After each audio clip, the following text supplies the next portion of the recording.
Drinking with Authors may contain adult content. Listener discretion is advised.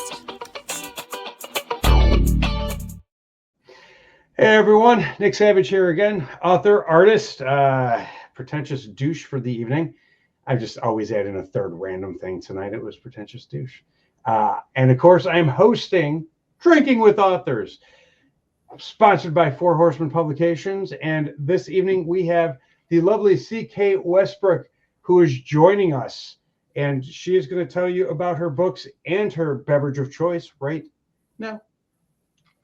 Hi, Nick. Thanks for having me. I am drinking a delicious Pinot Noir from Etude, which is in Sonoma County, comes from Sonoma County, California. And I have actually been to this winery. I believe I got wasted there, but it was spectacular. You know how those tastings are. They give you so much fun. You're supposed to spit those out. You're not supposed to drink them all. No. This wine was so delicious. There was no way. So that is what I am enjoying tonight. And as for my series, it's called the Impact series, and it's currently made up of sort of 4 books. The first one is The Shooting, and in it, almost every gun owner in the world turns their weapon on themselves in a terrifying 15-minute worldwide global mass shooting. Total chaos. Hero rises up. Her name is Kate. She has to try to figure out how on earth and why on earth something so horrific would happen. Book 2 is The Collision. It's just a little hint, but Kessler syndrome, something happens in space. She has to go figure out what and why this wrath of violence happened. And then in the third book in the series, it's Judgment. And someone's getting judged for some really terrible decisions. And there's like some space bros in there, and there's a lot of billionaires and people making stupid choices on behalf of everybody else. And then that's basically the series. It's very suspenseful. It's like day 1 after shooting, day 2 after shooting, day 3 after shooting. But then after this one came out, a lot of people were asking me, well, what would happen later, like once the dust settled? So I wrote The Aftermath, which takes place 5 years after the shooting. So it's kind of like, are we dystopia? Are we utopia? Kind of depends on how you feel about guns and how you feel about extraterrestrials. So in a nutshell, that's pretty much the series. And yeah. No, that is wonderful.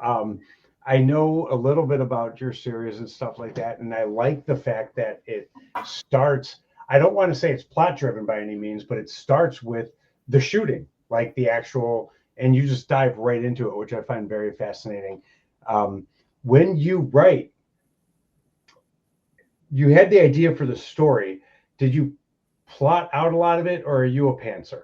Like, how do you like to write? Total pantser. Like I was writing in the pandemic because, we were all locked down in our house, so I had a lot more time.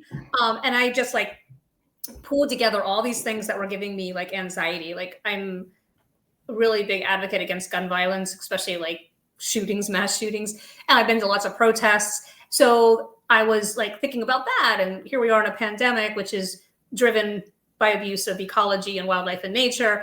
And I kind of like, and I'm an environmentalist. So I brought it all together, and I swear to God, I feel like I wrote the shooting in like 2 weeks. It just poured out of me. And then I had to go back and do serious editing. But no, there was not an outline. I didn't even know it was ever going to get published, right? And then The Collision came because I was like, okay, I like cliffhangers. I like suspense. So then The Collision, and then I was pretty much finished with Judgment, and then I got The Shooting published. So it really happened super fast. So when people ask me what my writing style was, since that was like the only thing I've ever written and published, I'm just a pantser, and things come into my mind. And then sometimes I get frustrated because I don't type very fast. So I'll go back and forth between paper and just speaking it, so I don't lose the gist of the story before I can get to a computer. There are, now I'm a little older than some of my friends, and I got chastised a couple weeks ago because when the speech to text programs first started coming out, you had to like sit there and work with your voice and set up the system for like 2 hours before you could properly use it. And he was like, dude, that is so old. Go to your Google Drive right now. And I was like, okay, I'm gonna go to my Google Drive. He's like, hit these keys. I can't remember what it was. And it turned on speech to text. So if you're a slower typer, there are the new speech to text programs, you'll have to do a lot of editing, but the new speech to text programs are so much better than they were when they first started coming out like 20 years ago, that you'll be able to literally write as fast as you can speak and then have to go in and do a bunch of heavy edits, but at least your thoughts will get down on that page for you. Just something, if you didn't know about that, because I didn't know about that, and I like to think I'm pretty on top of things. Apparently, I'm not at all, because I didn't know about that stuff, but you mentioned, that, so I was like, I gotta tell you about this. No, that's brilliant, because I did not know about it. So thank you. I appreciate that. No, and my buddy's very tech savvy, but at the same time, I feel sometimes he relies a little too much on it. So I try and like pull him back from it and everything like that. But this one, I had to give him the win on that, because it was honestly the coolest thing. So I'm going to try it. Absolutely. Thank you. No, my pleasure. You mentioned aliens or extraterrestrials. Have you been watching the news lately with the Atlas objects going through our solar system? A little bit. I try to avoid the news. I only can take it in small dosages because it's just insane and infuriating. So yeah, I saw some things happening, and I got excited, and I was like, oh, is that really an extraterrestrial or an UFO, or what do they call it now? EAP. Yeah, UFO is good for purposes here, because I can't remember what they call it. But UIP, unidentified interstellar projectile, or so, I don't remember. I'm just making shit up. We're good at that. UFO for all. Yeah, UFO. Yeah. Well, okay, because if you know what the Atlas is, it's the third ever known, or only the third ever known object to enter our solar system from another galaxy or from another solar system or whatever. It's a big deal to astronomers. To astronomers out there. I always get astronomers and astrologers confused, and it's really annoying when I mix them up. But it's a big deal to astronomers and people who study space, because we only ever deal with stuff within our solar system. So this thing's flying through our solar system, right? And this is why I have to tell you about this, because it's amazing.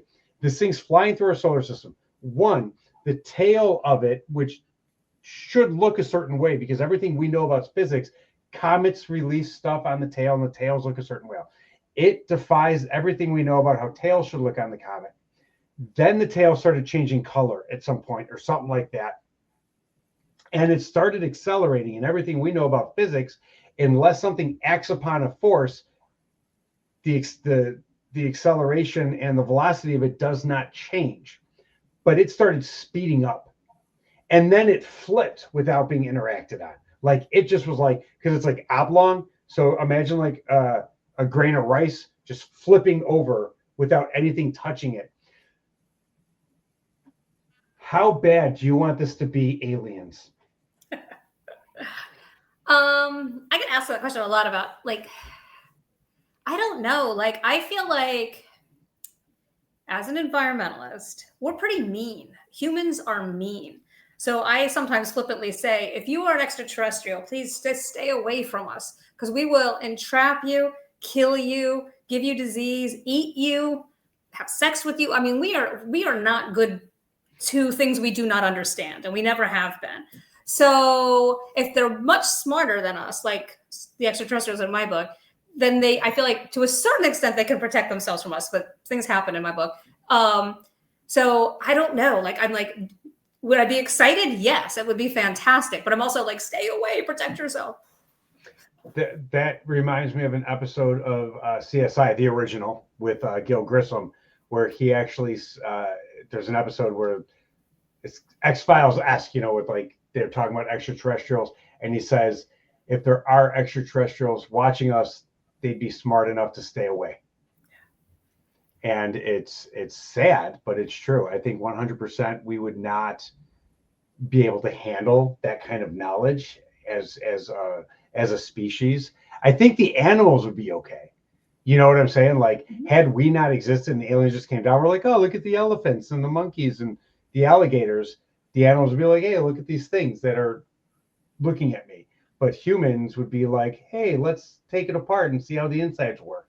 Can I make And money off of it? How can I make money off of this? The only thing I need to do is make money off of this. I need to exploit it. I need to entrap it. I need to make it a joke. I mean, yeah, like, and as for animals too, like because even in all the comics and in a lot of science fiction, Earth is so valuable, right? To extraterrestrials, to Superman's people, to whatever, like, because it's so in balance and it's got this amazing ecosystems, which if you just kind of let them go naturally, like they're in balance. And we're the ones who always screw it up. And then other people sit in judgment and say, well, humans don't deserve Earth. And we kind of like, I feel like that's not a trope. Well, maybe it is a trope in science fiction because it's so like true. And I feel like aliens should be careful here. So you're a very interesting person to talk to because environmentalists and stuff and aliens, without being like the H2 aliens guy. What do you think of the potential for NASA to colonize Mars? Oh, it'll never happen. It's so bizarre to me. It's so delusional. And I kind of look back and like, what is the delusion? I mean, I get rich people think that they can destroy Earth or use up its resources and make a ton of money and then go someplace safe and away and protect themselves. But even a lot of scientists have said it would take like the natural resources of 2 Earths to get humans to Mars and then to colonize it. Or, I mean, colonize it. How about that? Just when Elon Musk was colonize Mars, I mean, a lot of us are offended by the word colonize because I feel like we should have outgrown that concept. But it's like, as humans, right? It's like, and then you go there and they're like, all this research at NASA and the places so that we can make grass grow, so that we can start the food chain, so that we can have like, and I'm like, what the world? We have all that here and you just trash it and do not appreciate it at all. And you'd think when you're like thinking through living on Mars, what's going to produce oxygen? How are we going to get a balance of carbon dioxide? How are we going to get these things that we need? You would say, oh my God, this is so valuable because it's going to cost so much money and ridiculous. Going to Mars, I think, is utterly ridiculous. So in my books, I have a lot of space bros, rich space bros, who kind of feel like they know everything and they make decisions for people. And I feel like that's kind of what we're in. And I feel like when wealthy, especially men, tell other men things, it's just crazy. I call it, oh shoot, what was the word I was using? You know, like when you see something and you think it's better than it is, it's like beer goggles. It's called like space goggles, you know, like people put it on and all of a sudden they're just utterly ridiculous. Space, like brainwashed, space washed. Sometimes I mumble that when I'm watching the news and I hear somebody say something ridiculous. So yeah, I mean, I'm absolutely intrigued by space. I am so intrigued by, you know, dark holes and stars and universe, but it's where we are right now and and then they're dismantling NASA. This is another rant, but hold on one second. Like literally, I have I have astrophysicist friends at NASA who have been laid off. And basically what I think they're doing all over the government is shutting down taxpayer programs, which NASA has existed on the backs of taxpayers for 75 years. So all this amazing work belongs to all of us. And NASA's always been about that. Like we are education, we are exploration for the sake of exploration. But the wealthy people want to take it over. Like they started it. Like they just showed up at the party at the end of the night and they're like taking it over. Like, oh, we can do it better and more efficiently. And people are like, yay. And I'm like, what are you talking about? You know, they just want it to make money. And I'm just very frustrated by that as well. So the space industry is, and also one more thing, like the people who've been laid off from NASA, they have to go to other countries, which have amazing space programs as well. We only ever hear about NASA, but almost every major country in the world, including India, have their own advanced space programs. So they're leaving. So this is like a brain drain as well, to the detriment of the United States and the detriment, again, of all the money that we have paid into NASA to make NASA how amazing as it is. Well, because a lot of the inventions that have been vital for humanity since the inception of NASA haven't come because we're trying to colonize space, as you know, people put it, but because the more we understand space, a lot of the stuff like Velcro was invented because of NASA, and that has helped not only kids who are putting on shoes for the first time, but it's something that helps people who don't have the coordination, whether it be because of disease or whatever, or, you know, they're missing a limb, to be able to have shoes that can tie and strengthen, you know what I'm saying? And all sorts of different inventions, not just Velcro. That's just the only one I can think of at the moment. But I love going to the Kennedy Space Center because, as you were saying about all these corporations taking over the privatization of space exploration, President Kennedy, he has a quote outside of NASA or the Kennedy Space Center that I wish I remembered, but to paraphrase, basically is saying when we explore space, to do it under the flag of humanity and not under the flags of nations or corporations.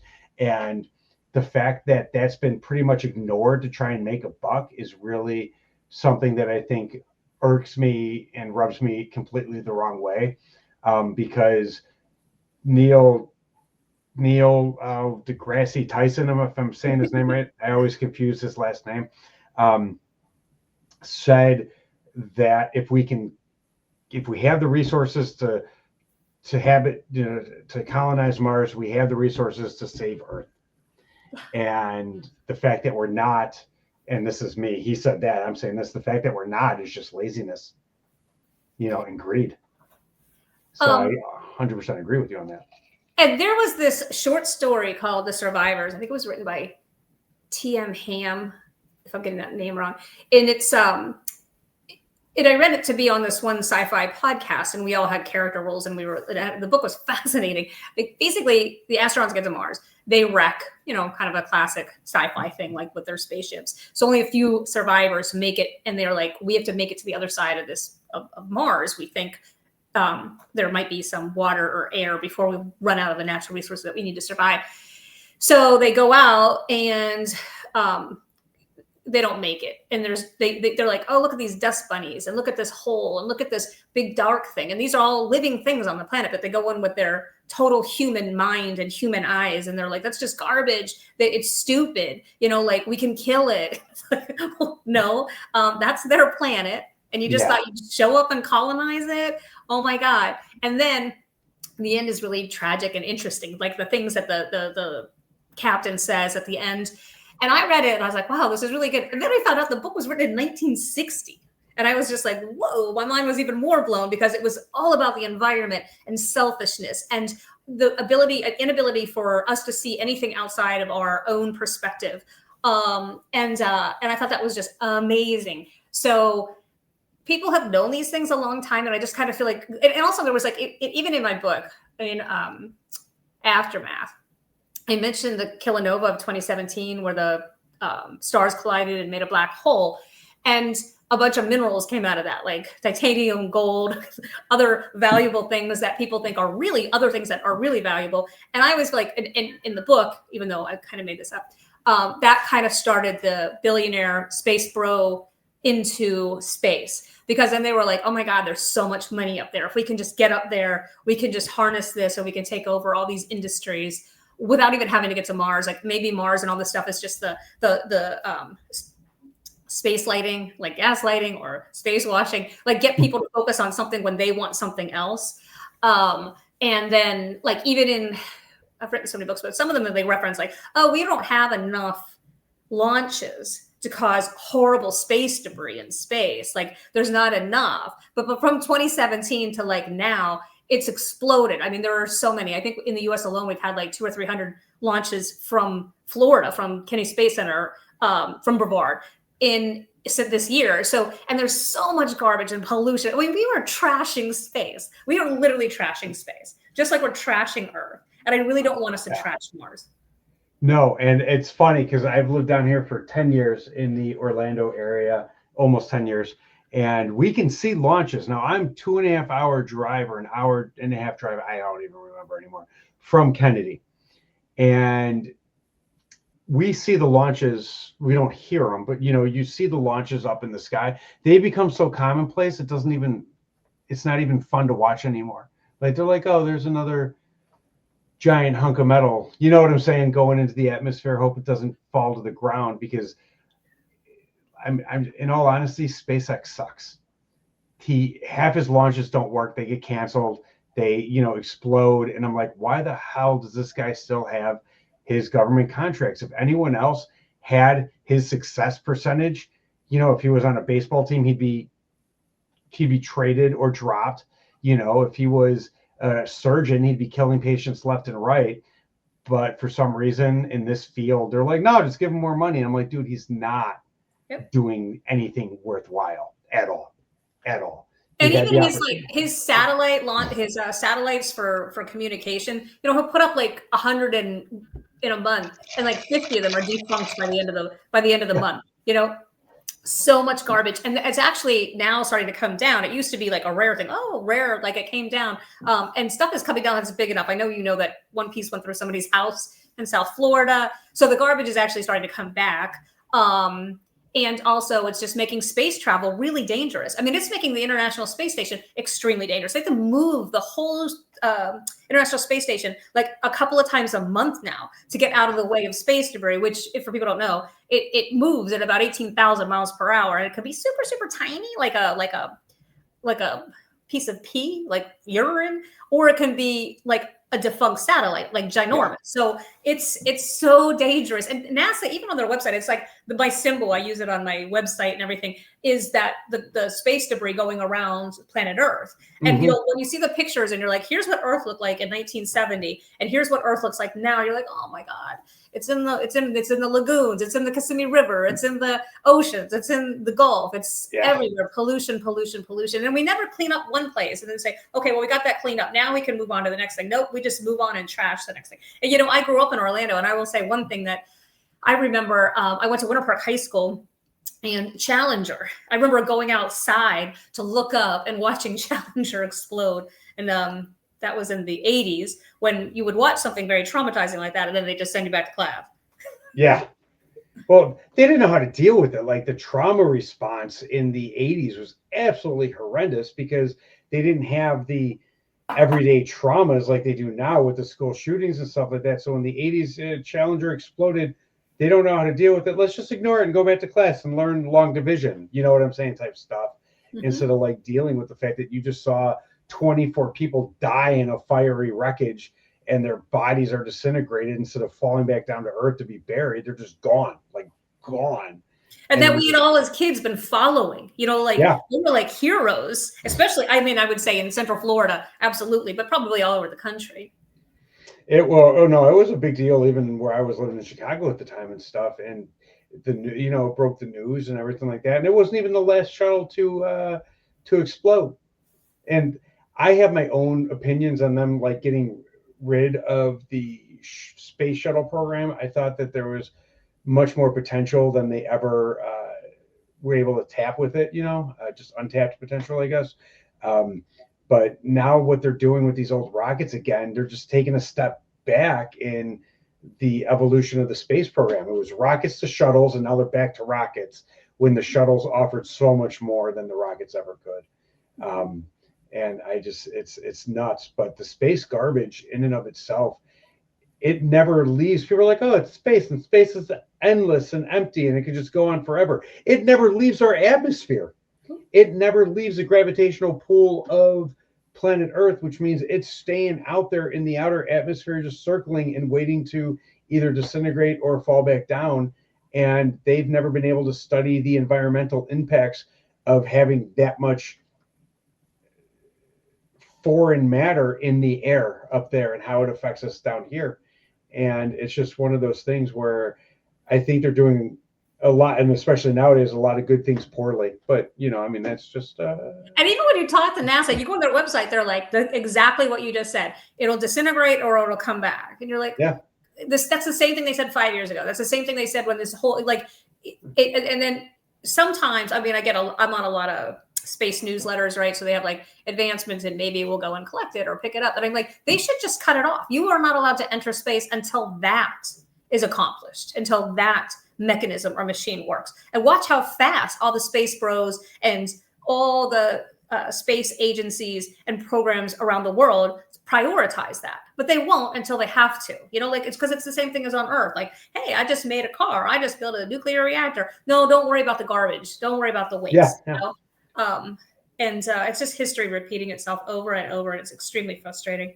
And I'll say this about guns too, like the trauma of gun violence. So obviously the shooting is the big event, right? So almost every gun owner in the world turns their weapon on themselves. So the book has it's a kind of a running debate about guns and their role in society, and how we have been convinced, at least in America has a strange relationship with guns, that they make us safe, but they really don't. Like the statistics and everything that pan out. And I always remind people, most Americans don't own guns and don't have guns in their house, which kind of shocks people, but that's really true. People that have guns tend to have a ton of guns, or several guns. But so sometimes my books actually upset people because not about the space stuff, which is really, to me, absolutely intriguing, but they get a little bit upset about the gun issue and gun violence. But I was just like, right, even after I finished the series, that they put out, we found out that guns is the leading cause of death for people under the age of 18 in the United States. So I kind of wish I'd even included that in the book, but I kept talking about how the problem was getting bigger and bigger and bigger. And woo, boy, did it get bigger fast. It got bigger very fast. Like when the Columbine shooting happened, that was considered the first school shooting. And it wasn't, because there were shootings in less wealthy neighborhoods. You know what I'm saying? That had been going on for years. But this was the first time it happened in white America, and it happened on that level. So that was really it happened here. Now it's going to start happening everywhere. And it's just been picking up more and more. And now they get to it where the definition of mass shooting happens, I think, 2 times every 3 days or something like that within America. And it's just, people are just like, oh, that's just how it is in society. That's how it is in American society, but there are other societies. And well, we obviously aren't on here to debate guns or not. I think we're on a fairly same side of guns cause death. And that's the thing, is people are arguing this side of are guns good or bad. Guns are neutral in that sense. It in the sense of, oh, it's the gun owner and how they handle it and whatever argument they want to make. But as soon as a mass shooting happens, they're all like, oh, we need to figure out what to do. And then, of course, the how we go about figuring out what to do is different. Gun owners, except for the people who aren't even necessarily gun owners, but the ones who commit the mass shootings, nobody's for mass shootings. You know what I'm saying in that sense? But we're so caught on the debate that I think it's very hard for us to move beyond the debate into finding an actual solution, because people don't have an answer. So they just always revert back to the debate of, oh, well, Second Amendment rights. Well, yes, that's great. But what about it? Like, what can be done about it? And then when people start to offer any sort of solution, if they don't like it, they go, oh, Second Amendment rights again, and it's just like so interesting to see, because it's not the only thing we're caught in the debate on. You had mentioned something earlier that now slips my mind, but it's caught in the debate of things, and society can't, in my opinion, move past the debate to actually come up with any sort of feasible solution to things. And it's a hard thing to get into, because of the fact that we're stuck there.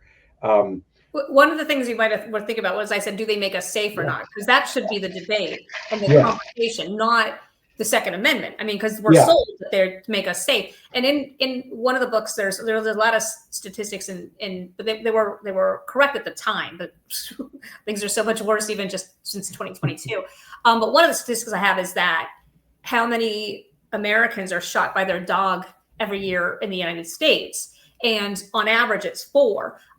And so, like, just a couple of days ago, I put in my newsletter, a person was shot by their dog in the back. And so I kind of notice these things now. And that just goes back to, like, kind of the cavalier, how Americans they don't treat the gun as dangerous as it is. And I always say too, like, people always ask me at comms and when I'm on panels, like, why did the dog shoot the owner? And I'm just like, it was an accident, like, there are always rules. I just have this malicious little chihuahua who's like, I'm not tiny, picks up the little handgun and just shoots the owner. Like, Literally, the police are always involved, and they always rule it an accident. And I'm like, it's just crazy, right? But it's tragic. It's super tragic and sad. I just feel like it kind of makes the point that Americans treat guns very cavalierly, and that's part of the problem too. They lose them, they get stolen. They're more like toys. I think we get a little obsessed with like the movies, and not like the safety side of guns. And also it's mental health issues. Well, other countries have guns and they don't seem to have our problems. I think we just have, and the other one though, in the United States, going back to space and everything, know who the real enemy is? It's the billionaires. And people make a lot of money selling guns. And a lot of it is about donations to politicians that undermine any logical conversation, because in the US, everything comes back to money. Oh, yes. War is big business, and the more money war makes, the less peace we'll have in the world. And it's just the way it's been. I think the dogs are maliciously shooting their owners. I don't think it's an accident. I've met some really smart dogs, and if cats ever were able to control guns, I sure as shit know they would kill their owners sometimes. Because I love my cats. I have 2 cats, and they are wonderful. But cats very much do what cats going to do. And I think if they ever had opposable thumbs, they would definitely be malicious about some of the gun stuff. You had mentioned something earlier about colonizing Mars and how they say, in 20 years. And I remember when I was a kid, they said in 20 years we'll be on Mars. And then 20 years passed, and it's another 20 years we'll be on Mars. And it is very much a sleight of hand.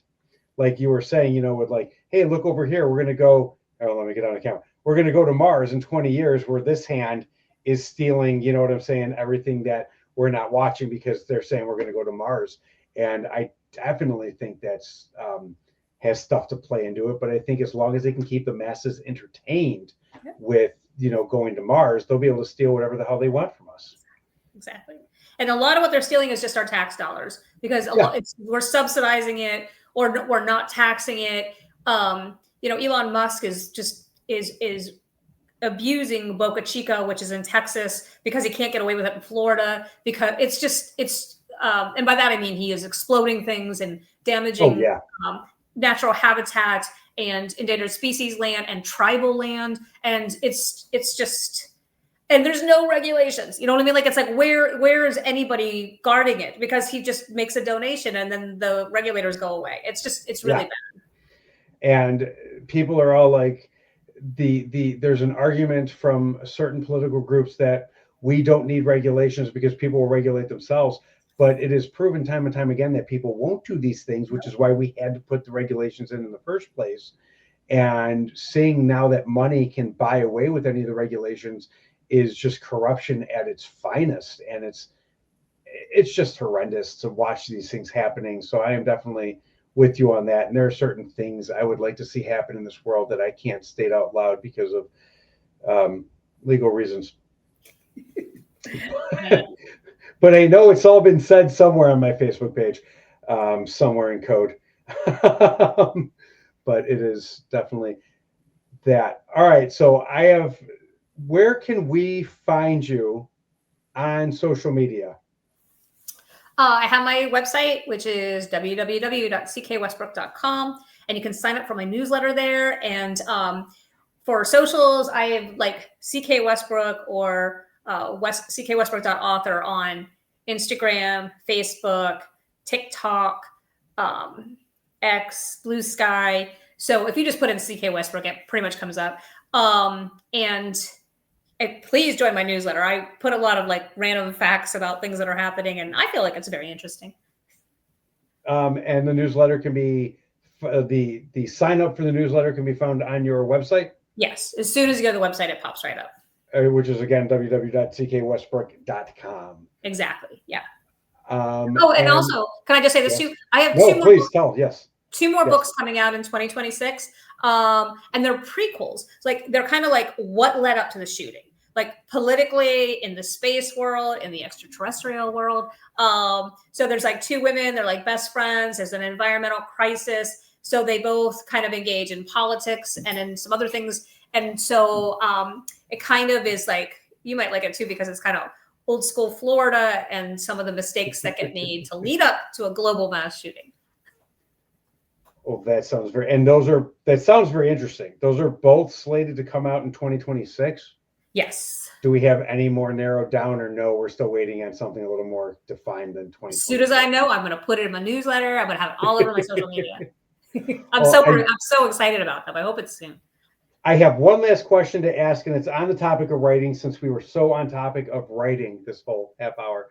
But I ask everyone who's on my show this. If a budding writer were to ask you for any sort of advice, what advice would you give them? Just do it. Find what you like, because there's a lot of like advice on the internet, like write 500 words every single day, or write in the morning, or write this. Just find your creativity and when it makes you happy, and just do it. And don't worry about what anybody else thinks or says about it, because there's such diversity in creativity and there's such diversity in writing. Just jump in there, do it, love it, do it when you want to. And, hopefully, I mean, it doesn't matter. Because I feel like everyone's like, oh, you'll get published or whatever, but just do it out of pure joy, and it will become what it's supposed to become. No, I like that. I want to thank you for being with us today and for sharing so much on the environment and space and everything like that. It was a very informative, if slightly different show than I'm used to doing, and I actually really enjoyed it. So I thank you for that. I will definitely be looking to have you back at some point in the future and talk about some other stuff, because this has been a lot of fun. But I also want to thank everyone who has tuned in and watched us. But you heard it here, as a certain shoe company said, just do it. So with that, I bid you all a fond adieu. Thank you for listening to Drinking with Authors. Join us next time for another fun conversation with an author over drinks.